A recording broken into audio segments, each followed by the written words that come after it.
But today, as we talk about Shabbat and to talk about how important it is to us, I mentioned last week as we talked about the calendar and the Jewish concept of time.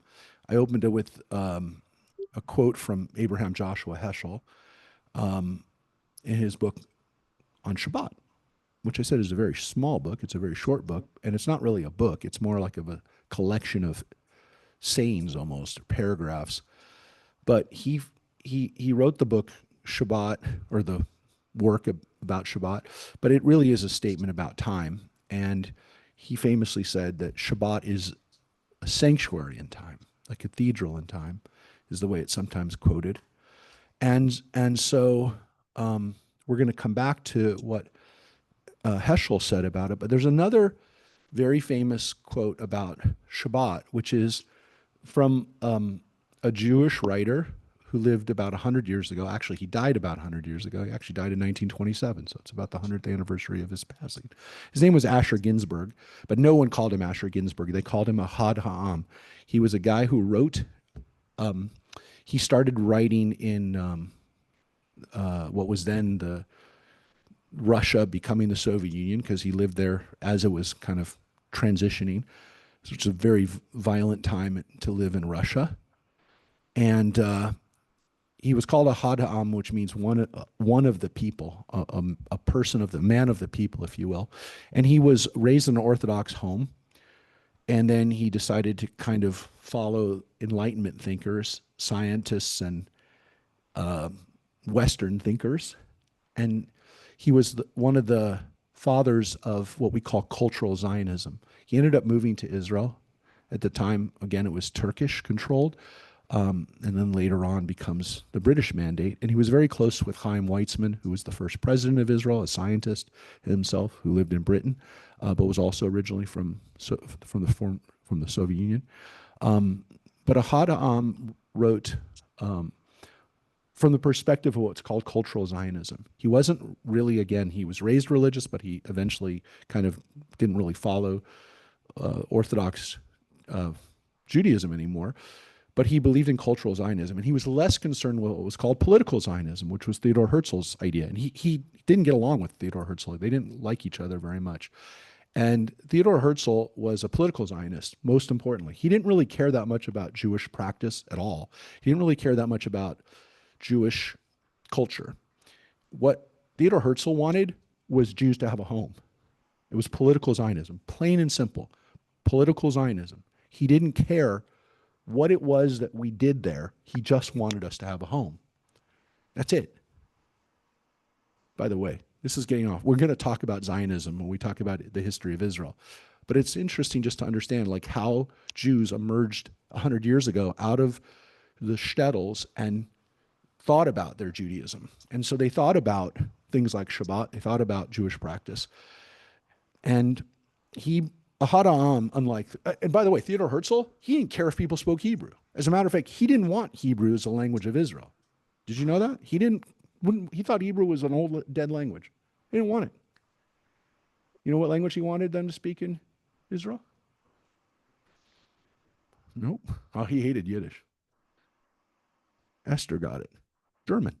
He wrote everything in German, and he wanted the Jews of Israel to speak German. He wrote his famous book Altneuland in German. He wrote everything in German. He loved German. He wasn't German, by the way. He was from Hungary. He was born in Hungary, but he was born in the Austro-Hungarian Empire, which had German as one of its primary language. And he was of the following that German was the highest culture, was the most progressive, the highest level of science, and it was. And he said people should speak German. And if they're civilized, they'll speak German. And he dressed very fancy. He dressed in top coat and tails whenever he could. And he didn't care much for the religious stuff. Hadam was also not necessarily religious, but he said, no, we have to have a Jewish culture. Before we have a country, we have to reinvent ourselves to some extent and ground ourselves in what we are. They both were right in a way, but they were different takes. And Ahad Ha'am said about Shabbat, and you've heard this before, you just didn't know who Ahad Ha'am was, maybe, or you didn't know who said it. But he said, more than the Jews have kept Shabbat, Shabbat has kept the Jews. It's a very clever phrase, and it's a really powerful phrase. Because what he was reminding us is that more than anything else, Shabbat helped define us as a people. And we're going to talk about that because it goes right back to the Bible. So Shabbat is for us more than just a day. It's a concept of how we assert ourselves and define ourselves and how our Judaism kind of plays out in the real world, because it happens every week. And so I would say the two things that Jews have used to define themselves the longest have been kashrut, how we keep kosher, how we eat, and how we keep Shabbat. Those two things, I think even to this day, when people who are Jewish talk about what they do and how they're observant and how they are Jewish, if you will, how they do Jewish, they'll talk about those things. They'll talk about whether they eat kosher meat or whether they eat meat at all or whatever they do with milk and meat. They have whatever their definition of kashrut is. And again, it could be there's no kashrut. But there's so many different varieties. I eat out, I eat stuff out, but I don't eat stuff in my house and all these different things. But that's one. And the other thing is what do we do with Shabbat? Do we go to synagogue? Do we not work? Do we not go shopping? Do we spend time with family? Do we turn off our phones? Whatever those things are that people do to define themselves, that's still one of the things that we define ourselves by, is how we observe Shabbat. And we're going to look at where it all comes from, because of course it comes from the Torah, and it is frequently mentioned in the Bible. We're going to talk about that. Yeah, it's important. It's mentioned over 100 times in the King James Bible, which means it's not just mentioned in the Hebrew Bible, it's mentioned in the Christian Bible. And we're going to mention that too. And this concept of Shabbat, I'm going to show you a few of the biblical references first. We're going to start off with that. By the way, when people talk about other things in the Bible, I like to remind them. Like, for example, when people get obsessed, for example, with the idea of, well, you know, homosexuality is condemned in the Bible. I say, yeah, it's mentioned 2 times in the book of Leviticus. I can tell you exactly where it is in Leviticus, in chapter 17. I know where it is. I know what it says. But what about Shabbat? Because it's mentioned 100 times in the Bible. Do you care about Shabbat? Because you seem really obsessed with these 2 lines. But the hundreds of references to Shabbat, to holidays, to the holy way that we treat time, and that's just one thing. I'm not going to pick on everything that people take out of context, but yeah, it's frustrating because you're going to pick and choose. I get it. Everybody picks and chooses. That's a huge difference, friends. So, of course, let's go back to the text and let's share the text. So, let me get over here. And so, let's look at the beginning, shall we? Because that's always a good place to begin. At the beginning. So, join with me here in Genesis. God made all the great things in the world. And then God made us. And God told us, men and women, to go be fertile and increase and fill the earth and master it. And then God gave us permission to eat not animals. God told us to go eat anything that grows out of the ground.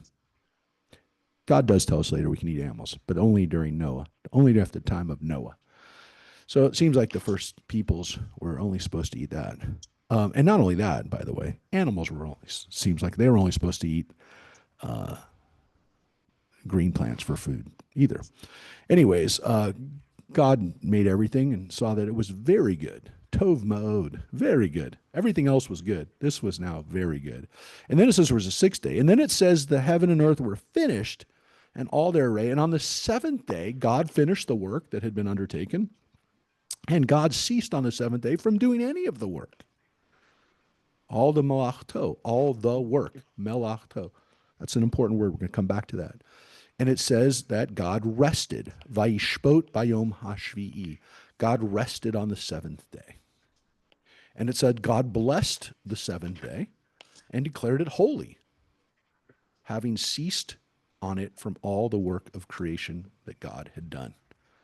That is the Shabbat, which is mentioned right at the beginning. There is no question that this was mentioned right at the beginning. You just saw it. I showed it to you. The end of chapter 1, beginning of chapter 2. And there you have it. Shabbat is God's day of rest. Which, of course, if God needs a day of rest, then we need a day of rest. This is the idea that creation is followed by rest. Just so you know, that concept was actually not that unusual compared to some of the Babylonian and Sumerian, Mesopotamian customs, which also had days of rest that had similar concepts. So it wasn't completely unique to some extent, but to make it every week and to make it something that was not just for rulers or not just for people who are participating in a ritual, but to some extent for everybody, even though it doesn't say that there, but there are no Jews yet. There's just Adam and Eve and his family and her family. And then for the next generations, there's going to be still no Jews until Abraham. So, it's a lot of generations later, right? It's 20 generations later before we get to Abraham. So Shabbat exists before there are Jews, in a way. And so it's connected to divine rest. Now, I want to point out that's important because one of the next times we encounter Shabbat, or really the next most important time we encounter Shabbat, I will jump to it right now, is in the next book of the Torah, and specifically Exodus chapter 20. And God spoke all these words, saying, I am Adonai, who brought you out of the land of Egypt, the house of bondage. You shall have no other gods besides me, right? That sounds like the Ten Commandments. It is the Ten Commandments. This is the Ten Commandments. Don't make any other gods, right? No, don't have any other gods, and don't make any other gods. Two different things. Idolatry is there, but it's also polytheism is there too. So those are two things. Then, of course, it says, don't swear falsely by my name. Don't use my name in vain, or don't swear falsely by it, is the way we understand it. That's the third commandment. It has a lot to do with also the way we respect God. It's not swearing by God's name. And some people, of course, interpret that not to write God's name, not to use God's name. That's why we use the word Lord or Adonai. Some people write G-D when they write it out. Those are all from the third commandment. But then we get to the fourth commandment, which says, Zachor et Yom HaShabbat lekodsho. Remember the seventh day, remember the Sabbath, and keep it holy, right? The Shabbat, HaShabbat, and keep it holy. And then it says, 6 days you shall labor and do your work. But on the seventh day is a Shabbat of your God. You shall not do any work, right? It goes your son, your daughter, your male or female slave. Well, that's interesting because, by the way, this is Exodus chapter 20, literally 5 chapters after we left Egypt, and we're slaves that we're now supposed to give our slaves the day off, which, by the way, why do we have slaves? But we did. I mean, I won't point out that slaves get a day off. It's the only culture in the ancient world that had slavery that also had a day off for slaves. Right? And also your animals and anybody who lives in your settlements, even if they're not Jewish, they get a day off. And then it says the reason, For 6 days Adonai made heaven and earth and sea and all that is in them, and then rested on the seventh day. Therefore Adonai blessed the Sabbath day and hallowed it. And then it goes into honor your father and mother, the fifth commandment. Okay. All right. So the Ten Commandments, it's the only law in the Ten Commandments that is about, because the rest of the laws, right? And some people pointed this out. The first laws are all about God. The rest of the laws from 5 out down are all about the way we treat other people, right? Not to steal, not to commit adultery, not to kill. All the other things about not doing to other people, the ones between humans, those follow. But Shabbat is right there as the one that has to do with God. And it's the only ritual that's mentioned in the Ten Commandments. Some people have said it's the only exclusively Jewish law of the Ten Commandments, right? Because all the other laws we would assume other people would have, and we actually do include them in the rest of the Noahide laws. The 7 laws that everyone is supposed to follow, every human is supposed to follow, we call those the laws of Noah. Shabbat's not in there. Now, there's a real question, and we'll get to it, of why Christians don't celebrate the Sabbath day. Well, some Christians do, but most Christians don't, and we'll mention why. But here it says this is an imitation of God, right? It is what God did, and it's what you will do. Now, this is important because we're going to look at one of the next mentions of Shabbat. It's not the next one, and it's not even like close to the next one, but it's important for a very interesting reason, which I shall show you. All right, so let's skip ahead to Deuteronomy. Now, most people don't realize this. Those people who've studied Torah with us many times do know this. The Ten Commandments are repeated twice. Or they're repeated. They're given once, and then they're repeated for the second time. It's in this part right here, right? It's where Moses tells the people what happened at Mount Sinai. It's in Deuteronomy, Devarim, which means the second telling. It's Moses' telling. In Moses' telling, he tells the people the Ten Commandments, right? God spoke to me and gave us the covenant, right? And here it is. I am the Lord your God who brought you out of the land of Egypt, the house of bondage. It's the same thing. It's the same thing, word for word. Next word's word for word. These are all word for word. Except when we get here to Shabbat. And here, it doesn't say Zachor, it says Shamor at Yom HaShabbat LaKodsho. So that's a different, but it's almost the same. It's almost the same. It says Zachor at Yom HaShabbat LaKodsho in Exodus, and here it says Shamor. So Zachor means to remember or to keep, to observe, is what it says here, or to guard. Shamor is the word we say to guard. A shomer is someone who's a guard, right? The person who watches over a dead body is a shomer. Somebody who's shomer Shabbos is someone who guards Shabbat. A shomer is a guard in Israel. Is a security guard, is a shomer. So it means something different than Zachor. It means might mean remember or think about it or keep it in your head. This is guard it or observe it. So that's a little different. Okay, it's a little different. A little different. Just change the word. People say, and we'll get to it, that okay, so they change one word. Because it's not. It is one word from that line. But look at this. 6 days you shall labor and do your work. Okay, that's similar. But the 7th day is the Sabbath of your God, Adonai. You shall not do any work, your son, your daughter. Oh, that sounds the same. A little different. Slightly different here. But it's pretty close. And it's because it adds so that your male and female slave may rest as you do. It's a little bit more developed. Okay. But it's pretty much the same. But look at the focus of why they said that. Because look at the next line. Remember that you were a slave in the land of Egypt, and your God Adonai freed you from there with a mighty hand and an outstretched arm. Therefore, your God Adonai has commanded you to observe the Sabbath day. That's a big difference. So in Deuteronomy, the reason that God, or at least Moses tells us, that we keep Shabbat is not because of creation, but because of liberation.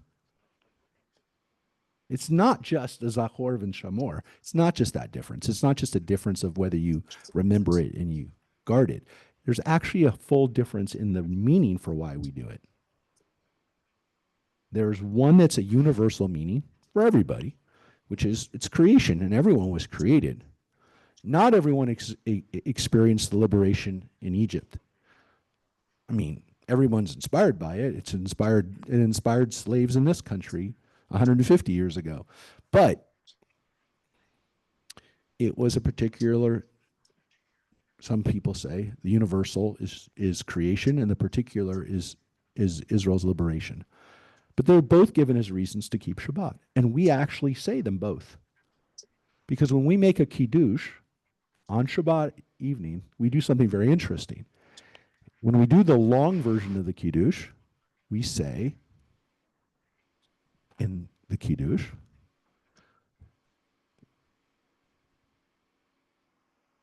Zikaron l'maaseh Bereshit, to remember Maaseh Bereshit, which is creation.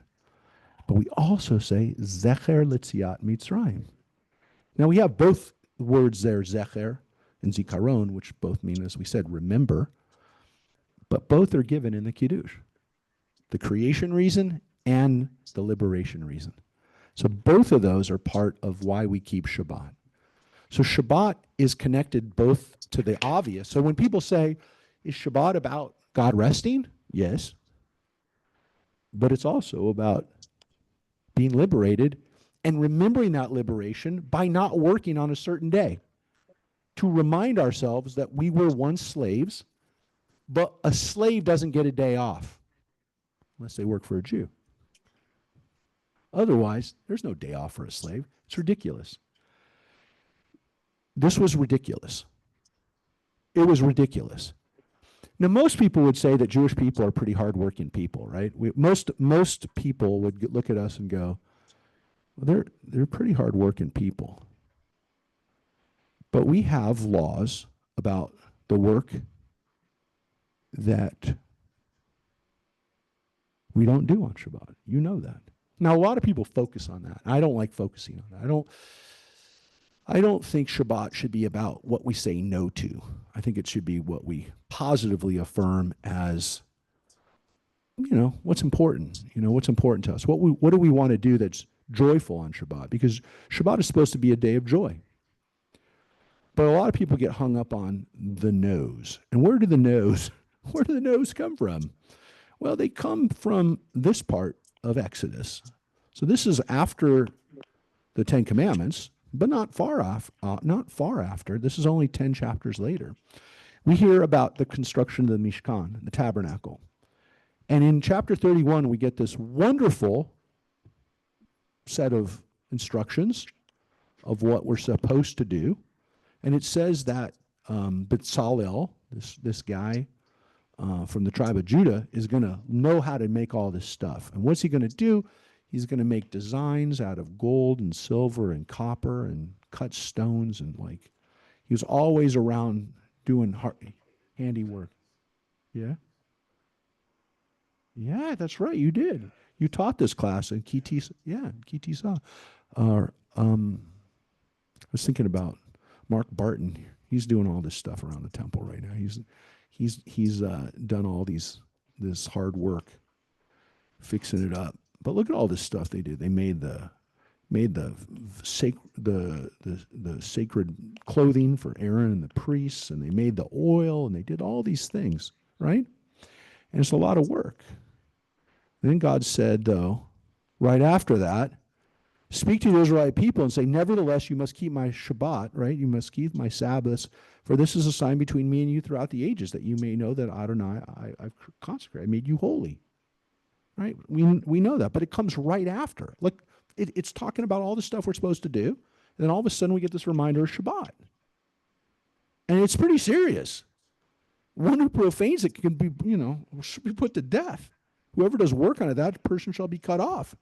6 days may work be done, but on the seventh day there shall be a Shabbat of complete rest. Whoever does work on the Sabbath day shall be put to. It's pretty strong. Keep the Sabbath, right? Observe the Sabbath. Gosh, we love this part. Man, we sing this part on Shabbat.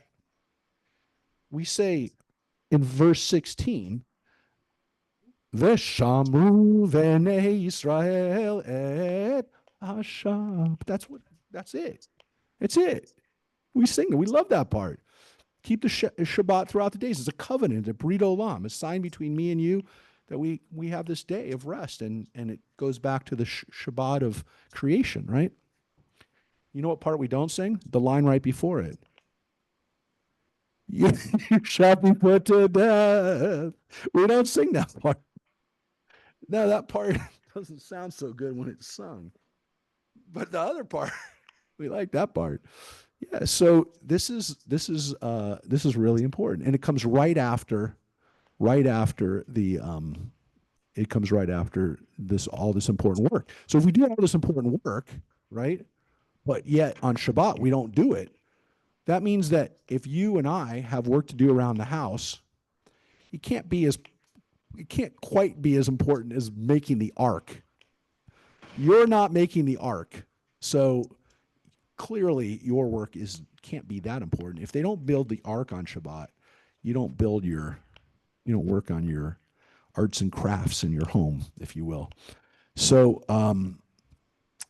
this was a serious deal for our people, and so they took it seriously. And it's a good question, Esther. Esther asked, did they actually put people to death? Well, the answer is yes. We have a story about someone being put to death for gathering sticks on Shabbat. It's in Torah. It's in the Bible.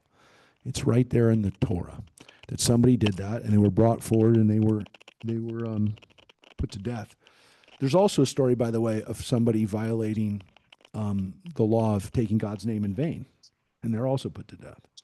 There's also a part of the Bible where somebody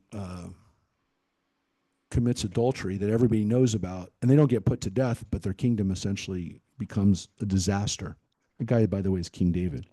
There's a story about a guy who bears false witness against somebody and has the person executed on false charges. He also is a very bad king named King Ahab. Basically, there's a theory that was put forth by one of my professors, David Noel Friedman, blessed memory. He's a biblical scholar who said that every one of the laws of the Torah gets broken. Of the Ten Commandments, sorry. Every one of the Ten Commandments gets broken. Not quite in order, but kind of close in order. And his book called The Unity of the Hebrew Bible, it's a very short book, he put forth and said, basically, once the Jews broke all the Ten Commandments, and it goes from Leviticus all the way to the book of Kings, which is the stories of Ahab. Once they break all the laws of the Ten Commandments, then the Jews get exiled. And so there's a unity to the Hebrew Bible, which basically establishes that the Jews broke all the Ten Commandments they're supposed to have in the covenant. They broke the covenant, so God said, you're out. So that's his book called Unity of the Hebrew Bible. So it is possible, this is a long way of telling you, Esther, it could be that story was there more for dramatic purposes, if that concept is there, but it could have, it definitely could have happened that a person was killed for gathering stuff on Shabbat. But it was maybe there for more illustrative purposes. But it's possible. Yeah. But it also fits very well in the setup of you broke every one of the Ten Commandments, and now you're exiled. Yeah. So, all right. So from this list of what the priests did, the rabbis came up with something called, and I'll put it right here, the 39 malachot. And so this is, and I'm going to actually, I have a link for you to see this. By the time of the Mishnah, then we get this list. which is there are 40 less 1, which is a fancy way of saying 39. 39 things that you're not supposed to do. You're not supposed to sow, you're not supposed to plow, you're not supposed to reap. There's all the things that you're not supposed to do that would have gathered stuff together for the offerings. Then there's things like making clothing and all the stuff that goes into making clothing, shearing wool, whitening it, all that stuff. And stop it. It does say kindling a fire though, Mike. It says right there, kindling a fire, one who builds a structure, one who dismantles it, one who extinguishes a fire, and one who kindles a fire. So yeah, you're also not supposed to put out a fire. So the understanding of the automotive was that there's a flame that started, and that flame that runs your engine is a flame. And then, well, nowadays you could have an electric car, and then it was never off. It was never off. But yeah. But any of these things. Now, of course, one of the toughest is the last one, the 39th, which is somebody who carries something from one place to another. It's what we call this law opens up a whole bunch of problems for people, which of course also opens up some very interesting solutions to said problems. One of them, of course, which I'm going to show you, I have a link for on our sheet I'll give you, is the laws of the Eruv. Because what we've created in the Jewish world is a way for us to carry things between the public and the private, which you're really not supposed to do. So what do? You create a fake boundary which allows for people to carry. And so they have these all over the place. We have a big one in Los Angeles. We have a big Eruv. So some people have seen these before because they've seen these wires, these strange wires. And what it does is it allows for what we call the transferring between domains. And there's no issue with you carrying something around your house. You're allowed to carry stuff around your house. But what you're not allowed to do is bring something in from outside and bring it into your house. So what you have to do is you have to create some kind of domain that's now not that's the same, right? So that you're not actually carrying from one to the other. So these are all pictures of Eruvim in Israel, but of course we have some really interesting ones in other places like New York or Los Angeles. I'll show you the Eruv in Los Angeles.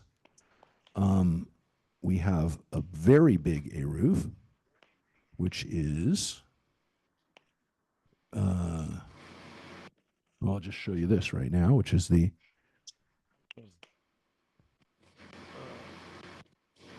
yeah. So sometimes these issues have become problematic for different groups. Yeah. So now, yeah. Just so you know, there's an Eruv in Scranton. There's also one in Austin, guys. Just so you know, there's an Austin Eruv, and so this is one of the more recently added Eruvim. And so it's in the northwest part of town. Yeah, we don't have one in Santa Clarita, but we have a big one in Los Angeles. We have a big one in Los Angeles. Yeah, there's never been a request for one in Santa Clarita, but yeah, this is the one in Austin. So you can see that this area. Yep. And so sometimes these create these weird discussions at city council meetings because sometimes Jews have asked for permission to set up an Eruv, and sometimes they've just done it. And when they've sometimes just done it, the city gets mad and says, you can't do that. And they say, well, yeah, we have a National Religious Land Use Act where we are allowed to do things like this. And so it gets people all crazed. So there's a really big Eruv that basically goes from the 101 freeway in the valley all the way to basically like the 10. And so they created this Eruv, which, yeah, we've talked about it before. It's a strange Some of it's a strange custom. It's not one that Reform and Conservative Jews even talk about because we don't follow this idea that you can't carry on Shabbat. But for people who follow this traditionally, it's a very tough issue because, just to bring a stroller outside becomes a problem. They can't, a person won't push a stroller unless there's an Eruv around the community. Yes, but that's the issue on Shabbat, right? The issue is only for Shabbat. It's not during the week. It's only on Shabbat. So that's the issue. And it's the 39th of the Malachot. And we call them Malachot, which just like God did work. That's what it said in Genesis, Mikol Malachot. Malachot, all the work that God did. These are the works that we say that we can't do. So people oftentimes focus on that, and right, they say that Shabbat is about what you can't do. They say that we can't work, we can't go out to the movies, we can't. I'm going to talk about that in a second. But of course, you all know. I hope you know. I'm going to remind you, in case you didn't know, all this goes out the window when we're dealing with a life or death issue.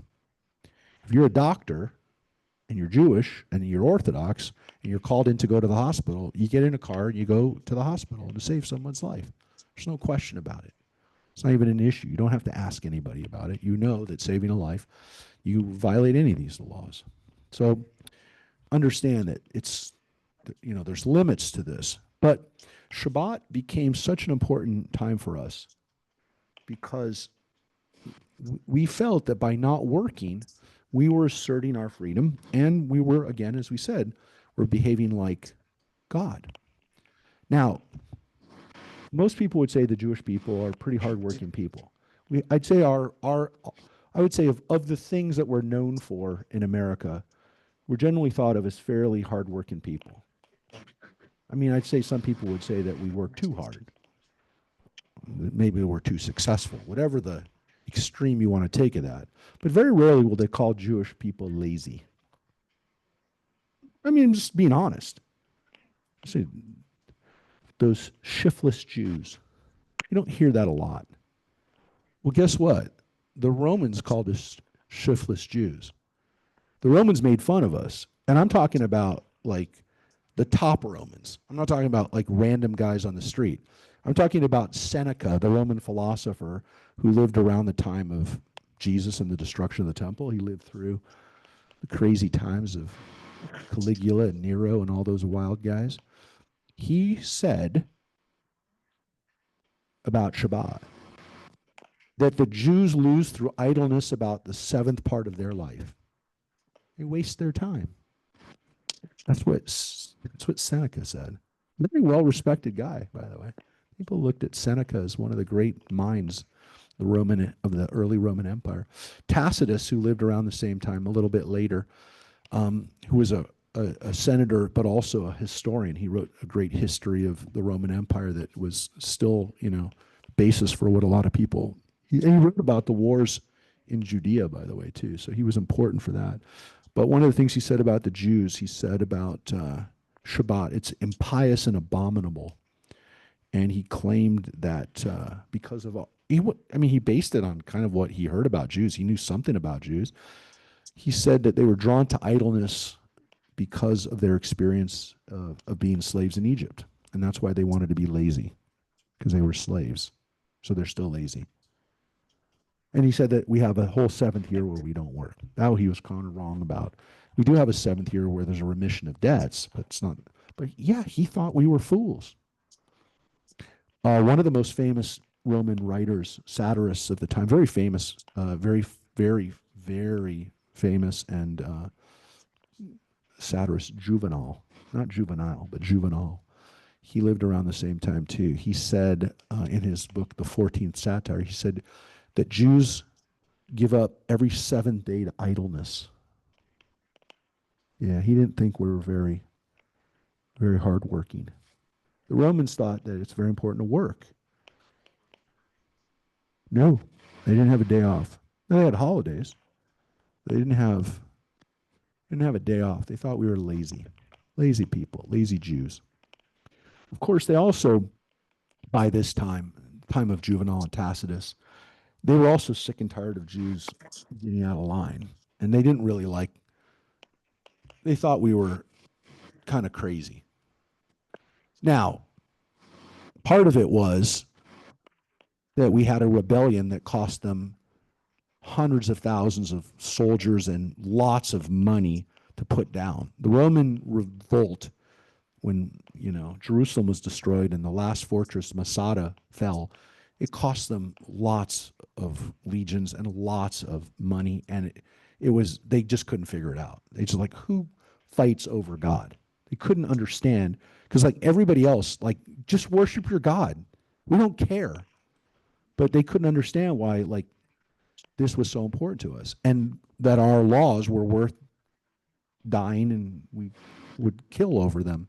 And so he couldn't understand that. The Romans couldn't understand that, and the Roman emperors couldn't understand that. And of course, then we had the Bar Kokhba revolt in 135, where we kept fighting the Romans and we wanted them out. And the Bar Kokhba revolt was a disaster because we lost that battle as well. And after that time, that we know the rabbis, we talked about it a lot on our Wednesday night classes a few months ago. The rabbis told Jews, stop fighting the Romans. You cannot beat them militarily. But the Romans were so fed up with us that the emperor who put down the Bar Kokhba revolt, you remember him? His name was Hadrian.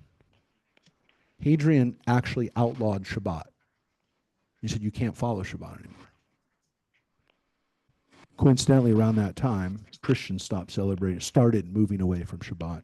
Because for a long time, well, not a long time, but for at least for a few generations, Christians and Jews were really confused and confusing to the Romans. They couldn't really see the difference. They didn't understand. They're like, what are you talking about? You seem to be talking about the same thing. These people are talking about a Jesus, but they seem to be Jewish. They're keeping Shabbat. They're keeping a lot of the holidays. Well, the more and more that the Christians stopped keeping Jewish holidays, and the more and more that the Jews were like, no, they're not us. They're not the same. The Romans kind of just didn't really, for the most part, they didn't care. But once Christians stopped celebrating Jewish holidays, and once the Jews stopped fighting, it really became an issue for, look, the Christian Bible, in no part in the Christian Bible, in no part does anybody say you're not supposed to keep Shabbat. Paul, who's the most divergent from Jewish practice, even though he was Jewish too, says he was Jewish, he was raised in Asia Minor, claims he was a good Jew. Actually, he claimed he persecuted Christians at first, claimed he was a follower of rabbinic teaching. Even he, when he went off and became, again, the leader for this much more Gentile church and broke away from the Jerusalem people, even he didn't say to give up Shabbat. He said, don't circumcise anymore. You don't have to do that. He also said you don't have to eat kosher food anymore. He said that's okay. But he never said don't keep Shabbat. He never said that. Which tells us that they were still keeping Shabbat, the Christians. So when did they stop? They stopped by about the 3rd century. We know they stopped by the time of Constantine, because by that point, the Christians said, we are not really a Jewish faith anymore.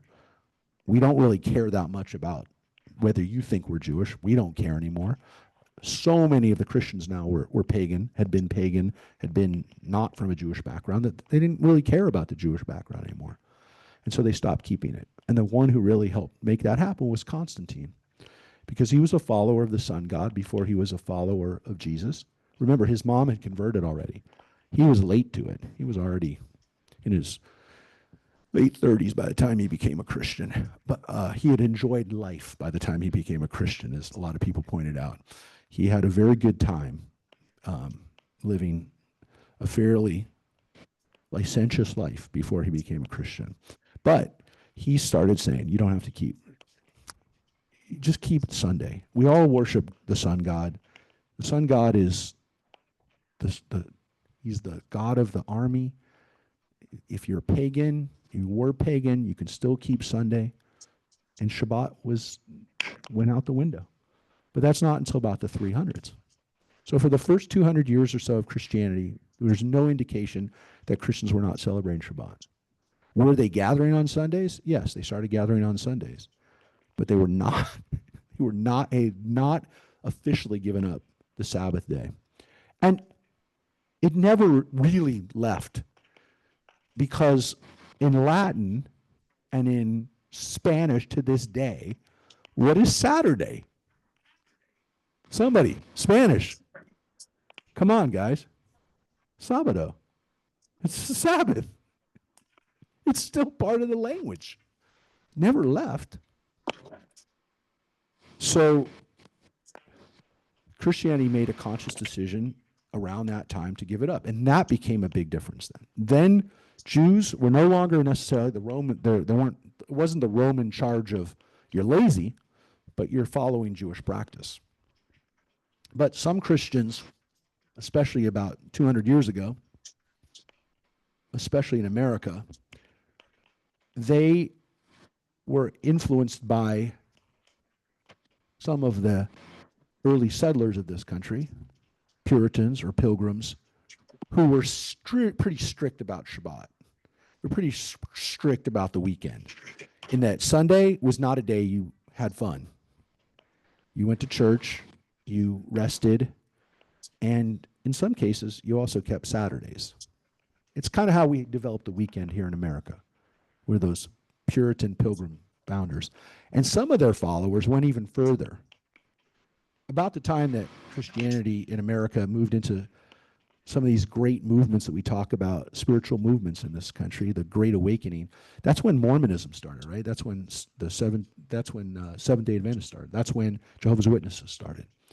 Seventh-day Adventists are called Seventh-day Adventists because they said, we're going to keep Shabbat the way the Bible said it.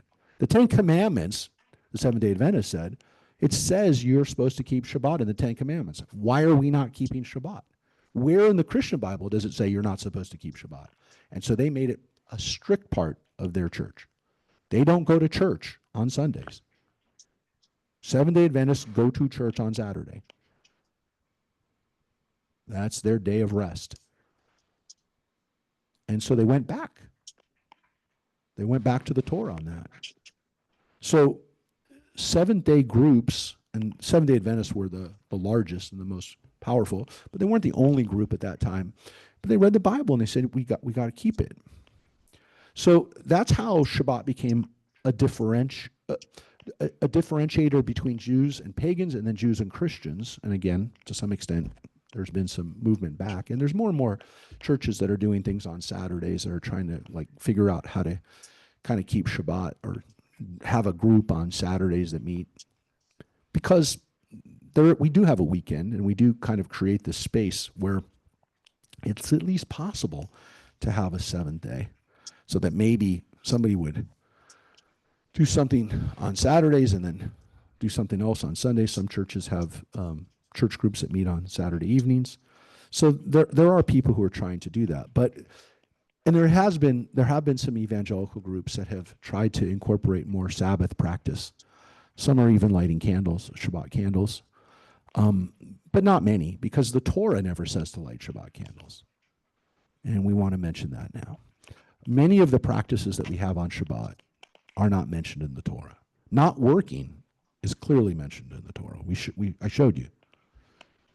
But what we actually do on Shabbat, a lot of that developed during the rabbinic period, and then later on during the Hasidic and Kabbalistic movements, especially, again, some of the traditions that we have of welcoming Shabbat like a bride.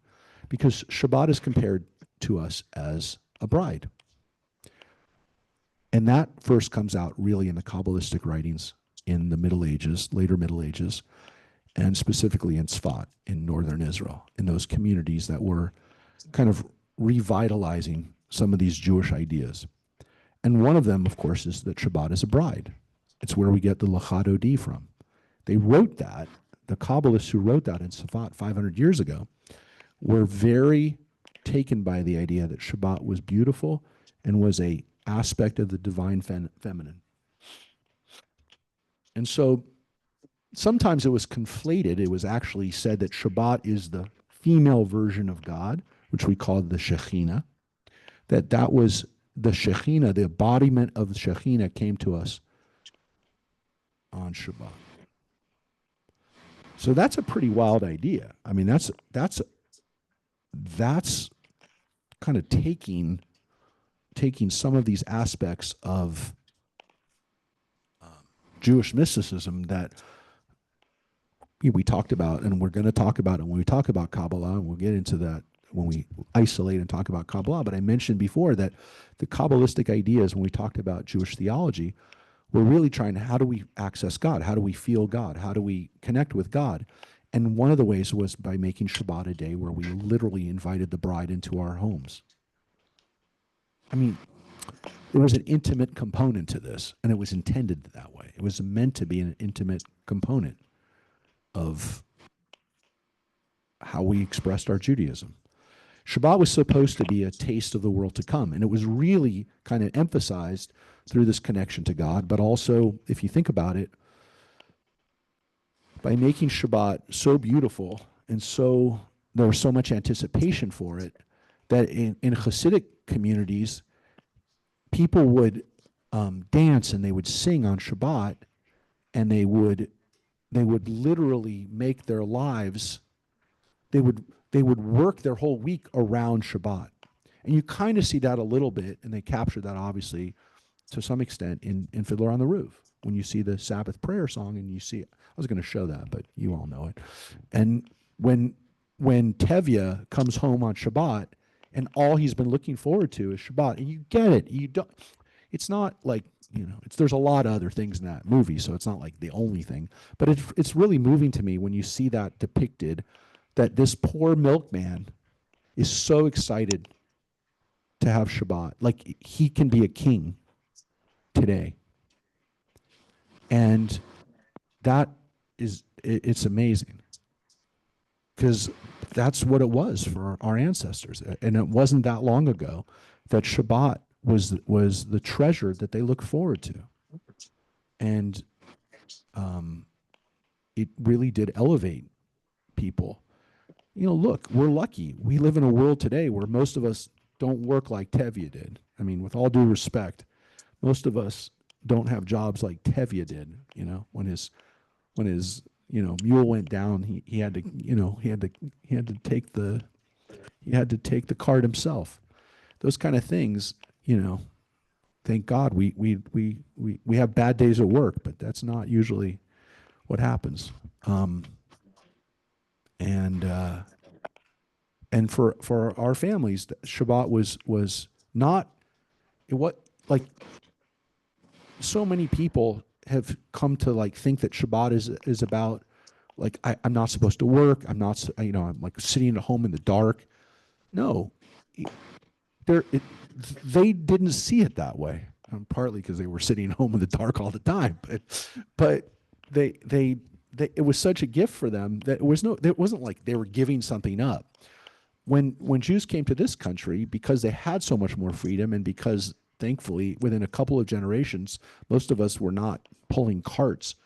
Some of us were for the first generation or two, but very soon Jews were doing okay.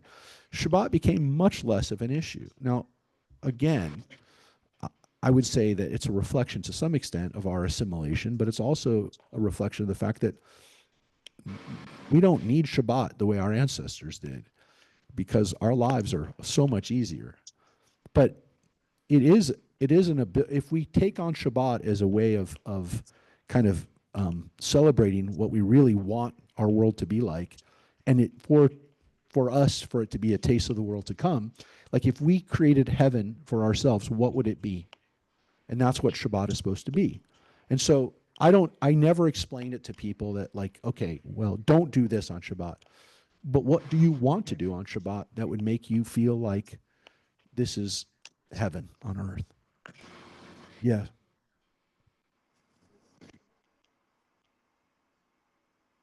Oh, yeah.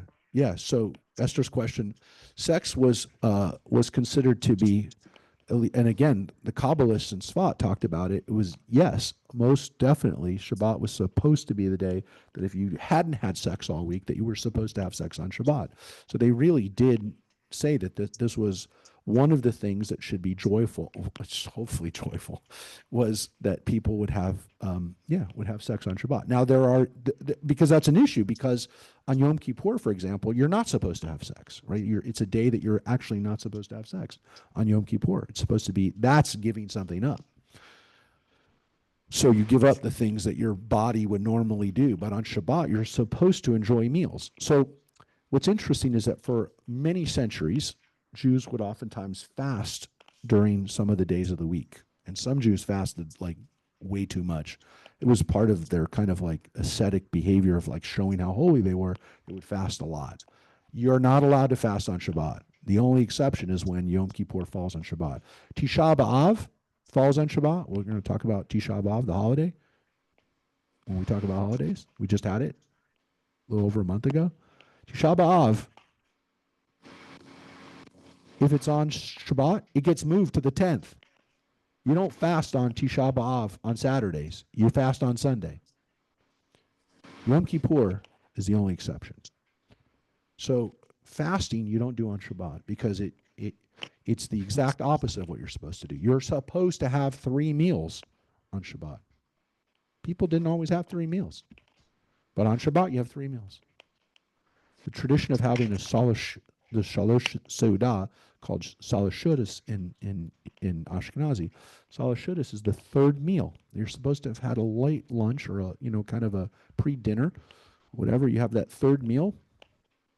That shows that you've really enjoyed the Shabbat. You haven't held back. So you're supposed to have a good time. You're supposed to drink if you want. If you can drink and you can drink responsibly, you're supposed to enjoy, some alcohol on Shabbat too. So a lot of the rituals we think of are homebound, actually, because that's where you're supposed to celebrate Shabbat. Modern American Jews, interestingly, don't celebrate Shabbat so much in the home, but come to synagogue to celebrate Shabbat. And Shabbat was never about coming to synagogue necessarily. As a matter of fact, in religious communities, in a lot of religious communities, the Shabbat evening service is like a 15-minute deal. I've gone to, when I've been in England, we oftentimes will go to Shabbat with my wife's family, and none of the women go on Shabbat. Never. There's no women there. They'll come Saturday morning, and her synagogue has a upper balcony for the women. They will come on Saturdays, but they do not come on Friday nights because it's a 15-minute deal. Nobody really, I'm like, if you didn't go, no one would say, the guy wasn't there for Shabbat evening. If they wasn't there Saturday, they would notice. But not there Friday night, you just didn't come out you didn't want to come out for 15 minutes. Because most of Shabbat was spent in the house with a kiddush, right? With lighting candles, having a challah.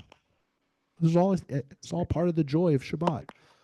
And of course, one of the things that a man was supposed to say to his wife on Shabbat was read the Eshet Chayil, which I'm going to share right now so you can see it.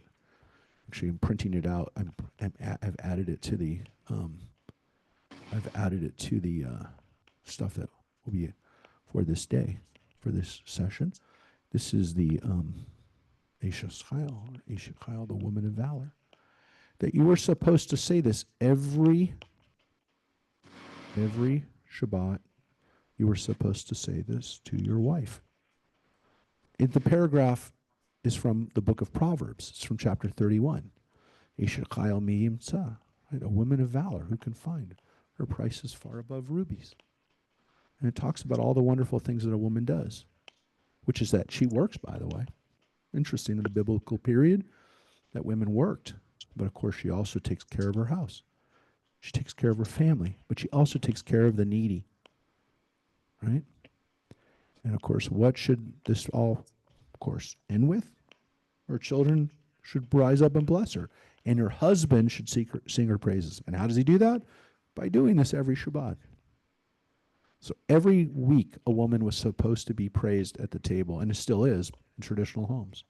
Now, you can say what you want. You can say, well, that doesn't necessarily mean women are treated well.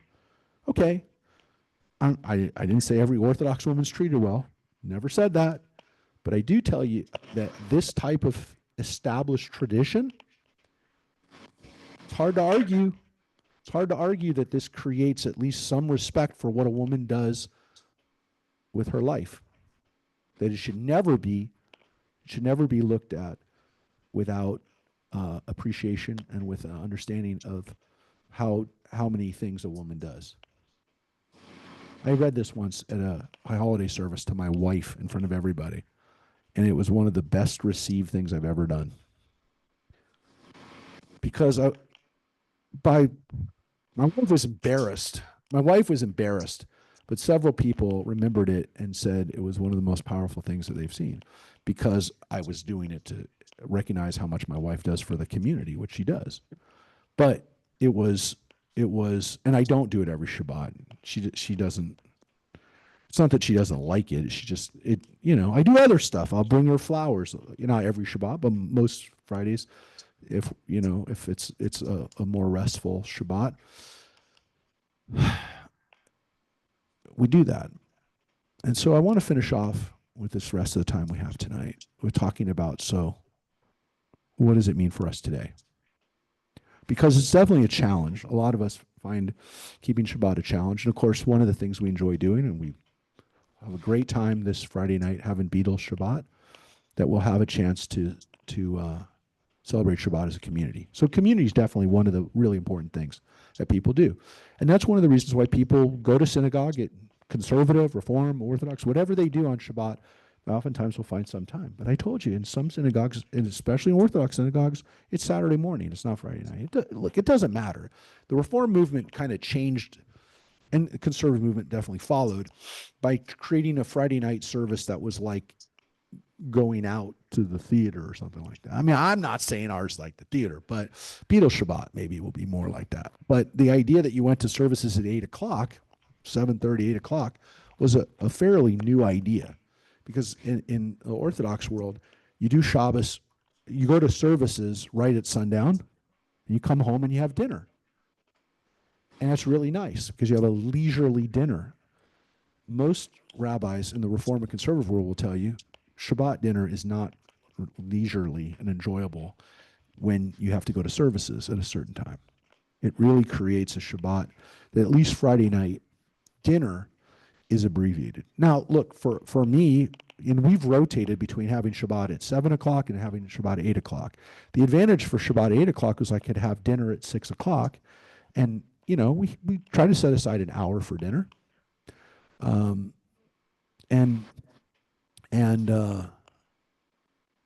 I get it.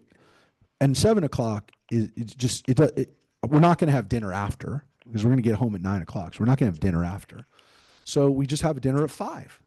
But, having dinner at 5 is not necessarily what you want to do. But, we do it. Now, Shabbat dinner is meant, so I'm going to take a moment just to explain my take on this and just to explain my own Shabbat observance, because I think it'll help explain kind of why I'm going to say what I'm going to say. So, a couple things. First of all, I grew up in a fairly observant house in some ways, but we did not observe Shabbat as a kid. We went to synagogue sometimes on Saturday, but not all the time. We went to synagogue sometimes on Friday night, but more likely on a Saturday morning, especially when I had friends bar and bat mitzvahs and stuff like that. It was the 3-hour, 3.5-hour service, and my mom was not one to get there just for the Torah service. We were there, like, not necessarily at the beginning, but pretty close to the beginning, and we didn't leave early. So we would go for 3 hours if we went on Saturday morning. But we did not observe Shabbat in the sense that we drove other places. We didn't, we'd go shopping or do something else. I played sports on Shabbat, not all the time, because I was at Temple Ramat Zion baseball league when I was a kid, so I got to play on a Sunday league, which was really cool. I didn't really think about it, but that was kind of fun. But I also played in a non-Jewish baseball league, and so I had to play on Saturdays. But so I didn't grow up keeping Shabbat. I just want to be real clear about that. For us, when Tracy and I got married, which was basically when I started rabbinical school, I was leading services almost immediately when I was in rabbinical school. So our Shabbat meant that we would go up to my synagogue, which was an hour away from our home. We lived in Riverdale, New York, and I would go up to Orange County, New York to lead services. And sometimes we'd have dinner on the way. And then we get to the synagogue. And sometimes we stayed overnight at the synagogue because there was a little room for us there. And then sometimes, especially once Rachel was born, a few years later, we would drive back home actually after services, which was a long drive back from Greenwood Lake, New York. And so that was Shabbat for me for the first few years as I was a student rabbi. Then, but on Shabbat, on Saturday, if we didn't have a service on Saturdays up there, which was most of the time, we would be at home at Shabbat. We didn't go out, and we walked. We lived in a fairly religious area, so you could walk on Shabbat, go to synagogue around the corner, and I could just, I just had the day off pretty much. Once we moved to California, and I started here as the rabbi in 2000, as you know, I moved here in 98. Things were different because as we started having our kids and as our family grew too, Shabbat became a day where we did nothing on Saturdays except be with family. We did not drive anywhere except for synagogue. And if we went away on a vacation, we would stay in a place where we did not have to drive on Saturdays. So let's say we went to a country like Italy or wherever. On that Saturday, on the Friday night and Saturday, we didn't necessarily go to synagogue, and actually most of the times we weren't in a place where there was, but we'd be in a place where there'd be a beach or there'd be a pool or some place where on that Saturday we wouldn't drive. And that was the way it was when we had our kids for the first like 20 years of our kids growing up. That's the way it was. And our kids never did sports on Saturday, ever. They never did sports. And I had friends who were conservative rabbis whose kids did sports on Saturdays. And my kids would say, like, why can't we do stuff on Saturdays? I said, because we're going to be home with family. Now, as people know, my wife works really hard. She works harder than I do. She had no issue not working. She loved having the day off. We'd always nap on Saturdays, always. We didn't have an issue with watching, we didn't watch TV. We didn't turn on the TV, but we listened to music, and we did stuff that would not separate the family. So our kids could listen to music, and we the girls always had fun on Saturdays. They could go on the computer. Back in those days, there was no streaming, so there was not really any issue of watching a movie. Like now, you could just watch a movie on the computer. It doesn't matter. You don't have a TV. But in those days, it was listening to music on the computer or, playing games and stuff like that. But there was no so electricity wasn't the issue of electricity. We just didn't do anything that would like separate somebody so that they just went upstairs to their room and you didn't see them anymore. So the girls always spent time together, and we spent time with them. And so that's the way it was until our kids literally went to college. Now, interestingly, when they went to college, none of our girls have kept Shabbat that way yet. So it'll be interesting to see what happens when they start their own families. Because what we ended up doing with Shabbat is we created a sacred space for our family so that our family did not have any outside or very few outside interruptions. And it worked. And I'm telling you, Shabbat for us was not about saying no, but about saying yes to nothing else is going to interfere with our family on Saturdays. And they knew that. And our kids appreciated that. I don't know what that'll translate to when they have their own kids. I don't know. We'll see. My hope is that they find their way to create that. My guess is that there's probably going to be, they probably won't end up keeping Shabbat to the same extent we did, but I don't know. I have no idea. I do know that once they have to balance family time with work, I think they'll appreciate and understand what we did. I think they already do, even though they don't have kids yet. But when they have kids, I think they're really going to understand it. I have girls, man. I'm going to know.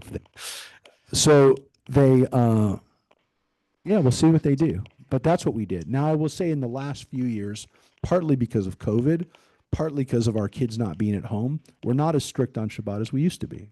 We don't, there's still things we don't do. Like I won't go to the mall on Shabbat. I don't go out to eat on Shabbat. I won't go shopping on Shabbat. I won't do those kind of things. But if I'm traveling now, I I won't say I can't drive on Shabbat or I can't go. So it became it became less of an issue because to some extent it's just Tracy and I. So if Tracy and I want to go riding, or you know, go on a drive or something on Shabbat, and we're in wherever, I don't know, wherever we are, it's the two of us. And so whatever we're doing, it's not being intruded on by what we're by that. At the same token, it's not like I don't want to go to a mall. I don't want to think about consumer stuff on Shabbat. I still have this issue, like Shabbat is about not trying to get more. It's about appreciating what you have. And so it's hard. It's hard to say I'm not going to think about getting more money today or getting more stuff or getting, but I gotta, and I drift back into it because I'm like most humans. I'm a consumer. Yeah. Yeah. So Mike said, so Rabbi Schimmel, his rabbi, growing up, and he was a great guy from from Eastern Europe who kind of brought the Eastern European style of teaching in a very Hamish way. Said, "Do what you can," is what he said. And I believe that's a good guidance. I would add to that: be with the people that bring you joy, and try to give back to them on Shabbat, and try not to really practice what I would consider mindfulness. And like everybody says, well, mindfulness, that sounds like it's, some Buddhist teaching. I said, no, it's really a very Jewish teaching, which is we're going to prioritize what life is about.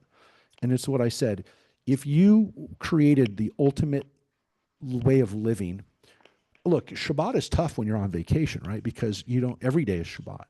So if Shabbat is your weekly vacation, that means that like in a normal week, Shabbat will be like that. Look, I don't know what's going to happen when I retire. I don't know what Shabbat will be like. Maybe I'll feel like every day is Shabbat. But that's what the dream is. Shabbat is what you would do if you could do anything you wanted that day. Now, again, with the caveat that it's not about the same things that you think about when you're trying to create or trying to build or trying to consume. Now, a lot of people use it as a day to unplug. So a lot of people have taken Shabbat as a day of turning off their technology, just putting the phone away. I do that to some extent. I'm not 100% capable of doing that anymore because I become, like most people, just addicted to my phone.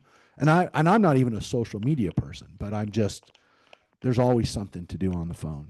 If I'm playing Wordle, no, and some people do, and sometimes, I will tell you that sometimes I don't see a text for 3 or 4 hours on Shabbat, which means, yeah, I'm at least unplugging a little bit. So I do put it away. I'm not walking around with it all the time, that's for sure. And I'm not texting other people. But if somebody sends me a text or somebody calls me on Shabbat, I'm probably gonna answer. Yeah.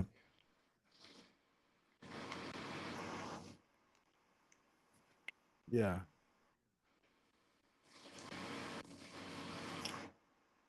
Yeah. So Mike says, how do you explain working on? How does a rabbi? How do they not work on Shabbat? I mean, that's like one of their busiest days in a way. So you have to what. There's definitely an element to, like, I have an obligation. I have a bar mitzvah or whatever on Saturdays. I got to be there. I got to be present. So look, is it always what I felt like doing that day? No. Sometimes I wish I was still in bed. I didn't want to put on a suit today. It's the only day I don't want to wear. Well, no, every day I don't want to wear a suit, but especially on the day that I get to choose, I don't want to wear a suit. So I have to. So there's things that I do on Saturdays that would not necessarily be what I would choose to do. But because Saturday has become a day for celebrating a bar mitzvah, like, for example, we don't do funerals ever on Saturdays. Not allowed. Can't. I've had people say, "Hey, we're not doing a burial. Can we do a memorial on Saturdays?" I don't like doing it. I've done it occasionally for people because it's the only thing they could do it or whatever, and I don't like saying no to people, but generally we don't. So there's things that we don't do on Saturdays that are life cycle events. But generally speaking, we're supposed to bring joy to people, and I guess you could say funerals are not really joyous things. So But and we're not really supposed to mourn on Saturdays. So if we're sitting Shiva on Saturdays, we're not supposed to wear our ripped clothes. We're not supposed to do the same things that we were doing all week. If we're sitting on a low stool, we're not supposed to do that on Saturdays. So we kind of we're not fully mourning on Shabbat. Look, I don't know, Mike, to answer your question, I don't know whether I consider it, I've probably redefined a little bit of what I do as bringing joy to people on Saturdays, in which case, yeah, it's maybe not exactly what I would do to I'm not necessarily enjoying it as much as they are, but I want them to enjoy the Shabbat. I want them to enjoy a bar mitzvah.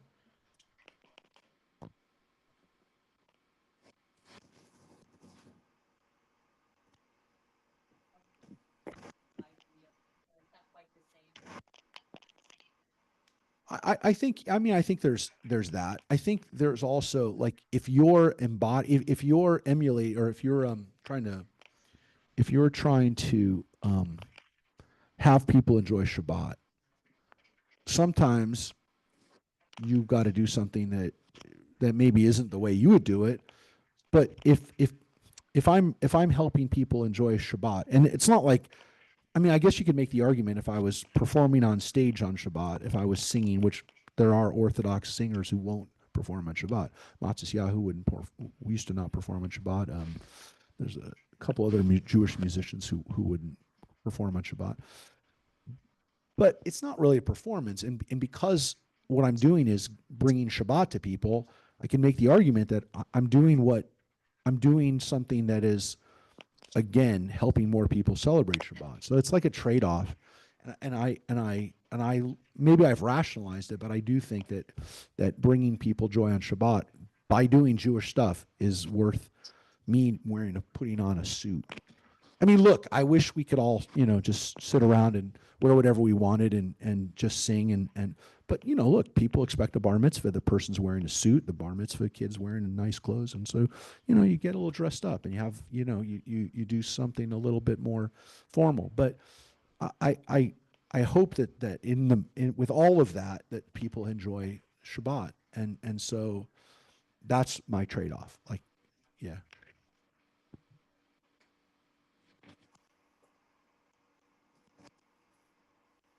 What do you mean? Yeah. Well, and you're talking about the punishment. You're talking about Exodus. Exodus.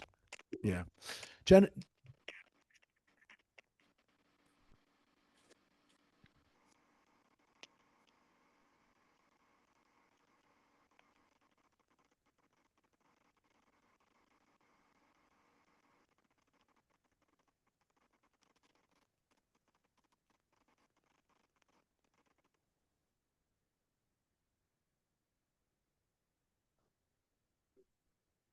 so I will tell you this. We have a class coming up in uh when is it? It is coming up. This is class number 4. We have a class coming up on um we have a class coming up on so our next class, as I said, our classes are going to be about the holidays. Then we're talking about the Torah and the Tanakh. Then we're going to be talking about the Midrash and Talmud, Jewish law, and then we're going to be talking about Jewish prayer. And when we talk about Jewish prayer, we're going to talk about exactly that issue. The important thing about and since you asked, and it's a valid point about synagogue and about prayer, is that most of the prayers that we do on Shabbat are prayers we do every day. So here's the interesting thing. In some cases, like the Amidah, we actually shorten it on Shabbat. What is a 19 prayer compilation prayer, the Amidah, during the week is 7 prayers on Shabbat. So we actually cut it down. But for the most part, and the added prayers we do on Shabbat, there are some that we don't do, like Vishamru and Lachadodi, we don't do during the week. It's not that much different. The Friday night and Saturday morning service are not that much different than a Monday night or a Tuesday morning service, or not Tuesday morning, but let's say a Thursday morning service when we'd read the Torah. So they're not that different.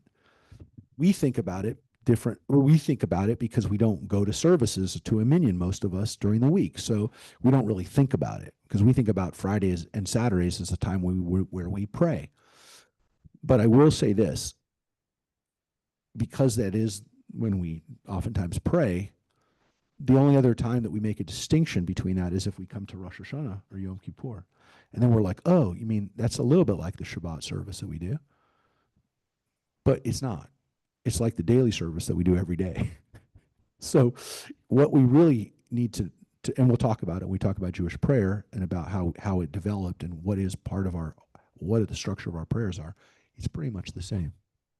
So there's a very few differences. I mean, and we'll show it. We'll show the differences between Shabbat prayer and holiday prayers and the weekday prayers. So that's the interesting thing is it's really not the Shabbat prayers that we're saying.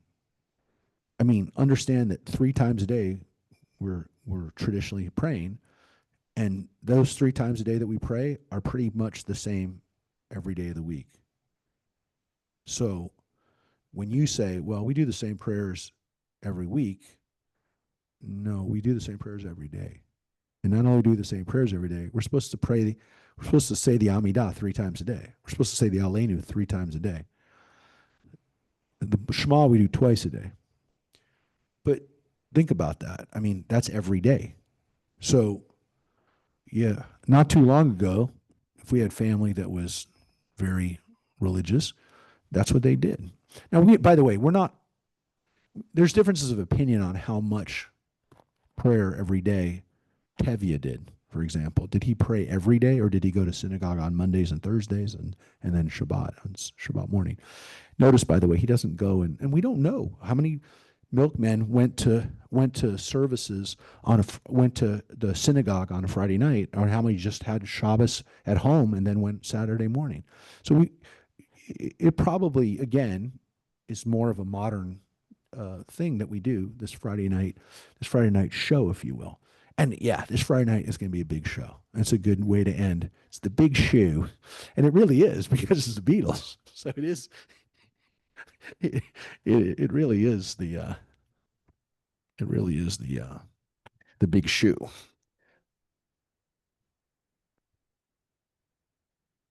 Yeah, yeah. No, I'm just telling you. Most of the more religious observant places don't.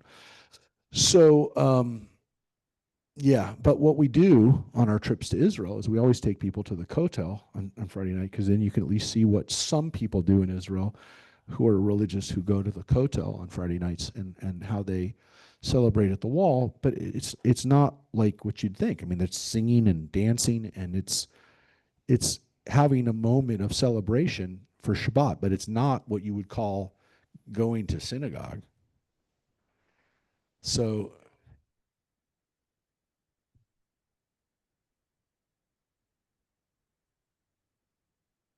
some places do that. Some places do that. And again, what we try to do on Friday, we try is to have people have enjoyable experiences, and we want people to have a fun Shabbat and to kick it off so that Friday night service. By the way, you'll notice I don't use the word service anymore. I hate that word, and the more I think about it, and when I consciously think about it, I don't like it, and so I use the word celebration. Friday night experience. Friday night. What? I don't use the word temple either, but it's a it is a community, which is what the word kehilah means in Hebrew. Kehilah means community, and it also is a celebration, and that's what Shabbat should be. It should be a celebration, because it sounds like you're doing work. It sounds like you're a servant to the service, and you're doing something out of an obligation. And I think Shabbat, we need to get back to the idea that Shabbat is a celebration, and it's meant to be joyous. So it does not say in the synagogue, it does not say in the Torah that you serve God on Shabbat. It says you act like God and that you rest. It says it says that we're supposed to make this day a joy, which I didn't share that line, by the way. The line from Isaiah says, Kore oneg Shabbat. You shall call Shabbat a joy. a joy. And the oneg, the joy, is what we call cookies. Those are oneg. But the word literally means the joy. By the way, in the Orthodox world, oneg doesn't mean cookies. Well, I guess it kind of is slang for cookies. But yes, oneg in the more Orthodox world is familial relations. No, familial relations. Yes. Yeah, that's what oneg is considered. Hmm. It's the word that's used for having relations. No, I mean, they say, this is a way. How did we enjoy? It was oneg. That's what they call it. It's just funny because for us, it's a bunch of cookies. They mean something totally different when you say, "Did you enjoy oneg?" And they're like, "Yeah, of course I did." Yeah,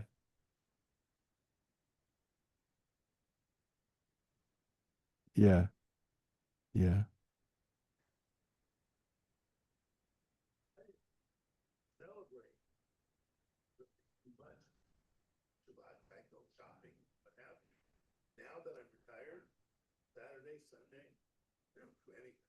That's great. That's great. And I think the idea of unplugging, and I will just finish with this. The idea of having a day where we're not watching the news, and I don't watch the news on Shabbat ever. I mean, of course, stuff comes over, and especially over the last 2 years, it's impossible not to look and see if there's, some horrific thing. You can't not. But even then, I really don't as much, and I don't go down I mean, unless there's something just shocking that happened. And October 7th happened on a Shabbat. For us, it was already Sunday morning for them when it happened, but for us, it was Saturday during the day. Or Saturday, yeah, Saturday. So that actually happened in real time on Shabbat. It was Simchat Torah. It was Simchat Torah too. So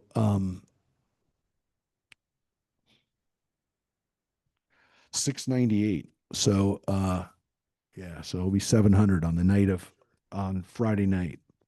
So all right, everybody. I hope you have a wonderful Shabbat. If you're not with us in person, come online and enjoy a little bit of Shabbat with the Beatle music, the music of the Beatles singing Shabbat. Um, yeah. Oh, you saw the lineup? No, Mike. We have to kill you now. We're gonna have to kill you.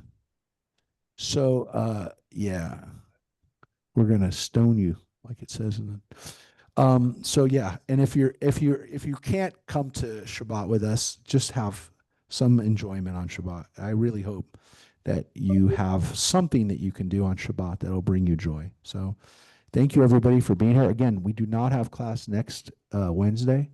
I'll be in Louisville. Yes, that's right, Louisville. We do have class on Tuesday. We will be here on Tuesday.